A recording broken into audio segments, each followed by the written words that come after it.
नमस्कार, मैं हूं नीना गौतम और आप देख रहे हैं तूफान मेल न्यूज़।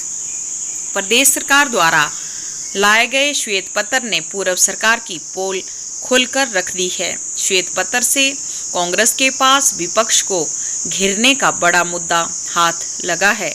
इसी कड़ी में प्रदेश कांग्रेस प्रवक्ता राजीव किमटा ने प्रेस वार्ता में कहा कि पूर्व सरकार ने जनता के विकास के बजाय अपने प्रचार में धन वर्षा की है। उन्होंने कहा कि चुनावी वर्ष में 16.261 रुपये की धनराशि का दुरुपयोग किया गया।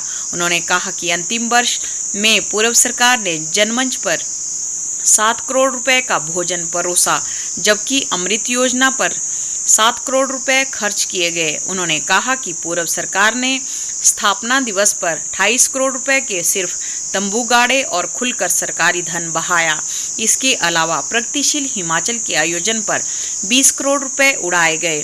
उन्होंने कहा कि प्रगतिशील हिमाचल के कार्यक्रम में लोगों को ले जाने व वापस लाने पर भी करोड़ों रुपए पानी की तरह बहाए और आज भी एचआरटीसी के 8 करोड़ रुपए देने बाकी हैं।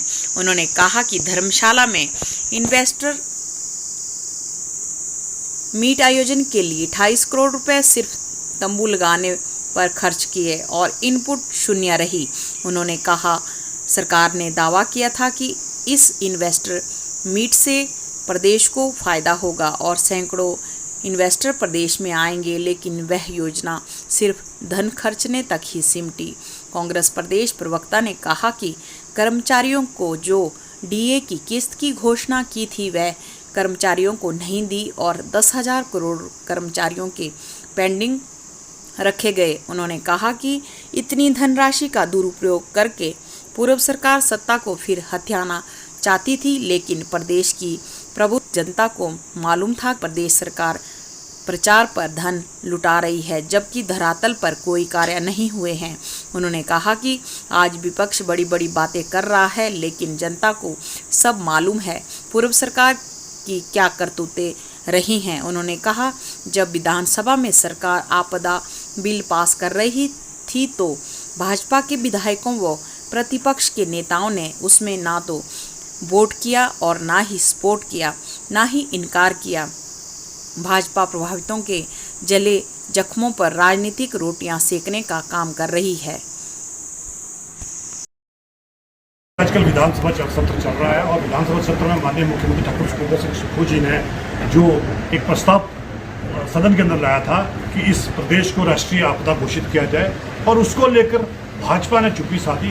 क्या कारण था कि क्यों चुप्पी साधी, लेकिन बावजूद उसके चुप्पी साधने के भी यहाँ की जो हमारे विधायक थे कांग्रेस के और सरकार ने वो प्रस्ताव पास करके जो केंद्र को दे दिया।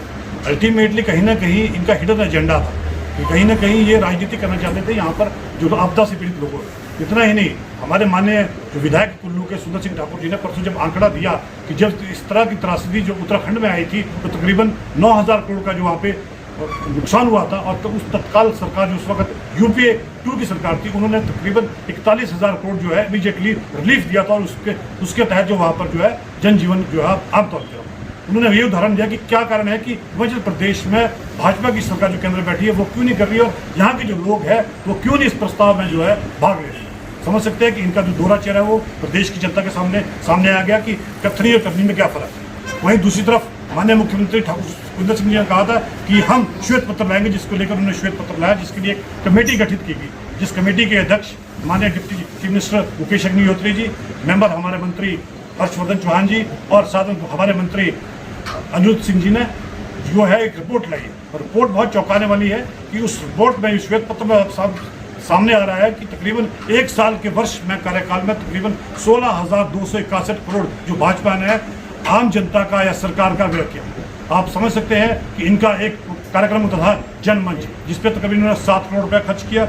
अमृत योजना इनका एक तहत उस पर 7 करोड़ खर्च किया, और एक 75 ईयर्स ऑफ इंडिपेंडेंस जिसमें 75वां स्थापना दिवस था उस पर तकरीबन 28 करोड़ रुपए खर्च किए गए, और प्रगतिशील हिमाचल करके इन्होंने कार्यक्रम चला था उस पर तकरीबन 20 करोड़ रुपए खर्च किया। तो समझ सकते हैं कि इन्होंने वो सारा जो है इसको पैसा पानी की तरह बहा। और इतना ही नहीं, इस कार्यक्रम करने के लिए तकरीबन एचआरटीसी की जो बसेस लगाई गई थी उसका अभी भी एचआरटीसी की 8.5 करोड़ रुपए जो देनदारी है एचआरटीसी की देनी है पूर्व सरकार।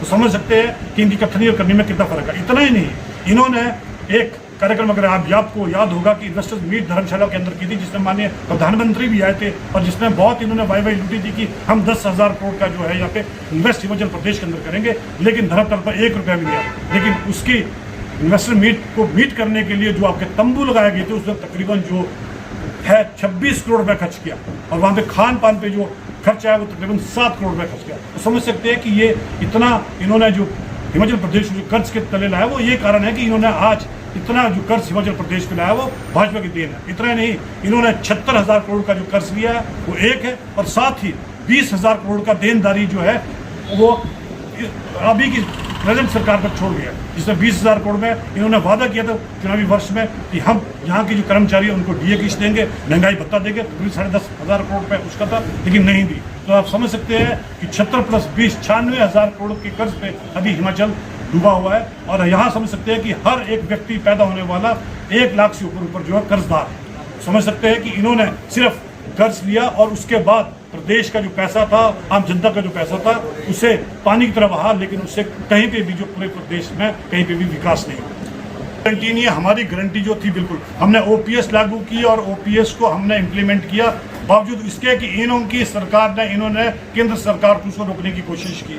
हमने महिलाओं को लेकर वादा किया कि 1,500 रुपये, और लाहौल स्पीति पहला जिला है जहाँ पर सभी महिलाओं को 1,500 के उसके तहत जोड़ा दिया है और चरणबद्ध तरीके से जो है सारी महिलाओं को जो है प्रदेश में धीरे धीरे लिया जाएगा। इतना ही नहीं, हमने वादा किया था बागवानों को लेकर कि यहाँ पे बागवानों के सेब किलो के हिसाब से बिकेंगे और आप समझ सकते हैं कि अब जो सेब सीजन खत्म होने वाला है तो वहाँ पे पूरे मंडियों में किलो के हिसाब से सेब बिक रहा है। तो हमने जो वादा किया था उसमें वादा पे हम खरा उतरा। इनकी तरह नहीं कि इन्होंने जो वादे किए थे वो पूरे के पूरे झूठे हैं। और आज जनता को मालूम हो गया कि जिस तरह से ये यहाँ पर प्रदेश में आई आपदा को लेकर वो राजनीति कर रहे हैं, तो मुझे लगता है कि प्रदेश की जनता 2024 में इनका घेराव करेगी। कारण क्या था कि जिस तरह से प्रस्ताव लाया था, अगर प्रस्ताव में ये साथ देते तो और ये प्रस्ताव दिल्ली जाता तो आज हिमाचल प्रदेश की अगर केंद्र सरकार इसको घोषित करती है तो सभी लोग, सभी वर्ग के लोग, चाहे वो टूरिज्म से रिलेटेड लोग हैं, चाहे किसान है, चाहे बागवान है, उनको सबको राहत मिलनी थी। और कहीं ना कहीं कुछ पैकेज मिलना तो किसी की कोई बैंक के लोन्स है, किसी की कोई बैंक की लिमिट्स है, तो शायद उनको राहत मिलनी थी। और खास तौर पर जिनके लोगों के घर टूट गए, जहाँ पे प्रदेश सरकार 1-1 लाख रही, शायद उन्हें 10-10 लाख रुपये मिलता। लेकिन इनकी कथनी और करने में फर्क है। ये नहीं चाहते कि यहाँ की जनता जिन्हें जो इस त्रासदी से गुजर रही है उसके, लेकिन उसके ऊपर ये राजनीति जरूर रोटियां सेक रही है।